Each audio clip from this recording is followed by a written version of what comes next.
taking you live, and this is inside the National Press Theatre in Ottawa. On your screen right now, NDP leader Jack Layton. He's holding a news conference discussing a plan he says would make elections more democratic and Parliament more representative and accountable. All of this comes, keep in mind, after Elections Canada laid charges last week against 4 Conservative Party officials, 2 of them senators, for allegedly breaking election law during the campaign for the 2006 ballot. We will listen in live to NDP leader Jack Layton. Stephen Harper swore that if one day he became Prime Minister, he would not appoint a single senator. But his democratic principles have changed. Rather than solving these problems, he's made things worse.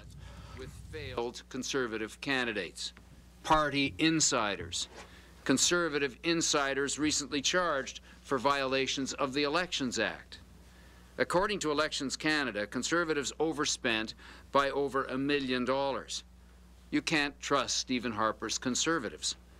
His Conservative senators vetoed legislation just because the Prime Minister said so. The landmark Climate Change Accountability Act was Canada's only federal climate change legislation. It passed twice through the House of Commons, supported by a majority of 2 consecutive parliaments, a majority of members of Parliament. But the Senate turned around and defeated Bill C-311 with no hearings, no witnesses. It was killed by Stephen Harper's appointed senators. No sober second thought. How can you have sober second thought when what you've got are a bunch of Conservative Party organizers and fundraisers with such obvious conflicts of interest? It makes a joke of our democratic system, and it's not fair to Canadians. C'est pourquoi le NPD propose un plan réaliste. This is why the NDP is proposing a realistic plan so as to bring about true democratic reform, to make our elections more democratic and our Parliament more representative, to create a more fair House of Commons that truly reflects what Canadians want.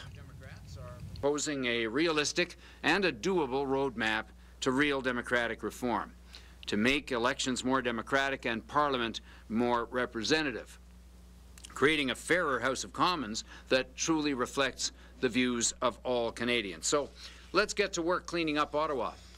Working together, we can build a more democratic Parliament, one that Canadians can feel proud of and where their vote really matters. Not one that plays second fiddle to powerful business lobbyists, powerful insiders, or whose best work can be vetoed by an unelected chamber that was founded to protect elites and keep the so-called commoners in check.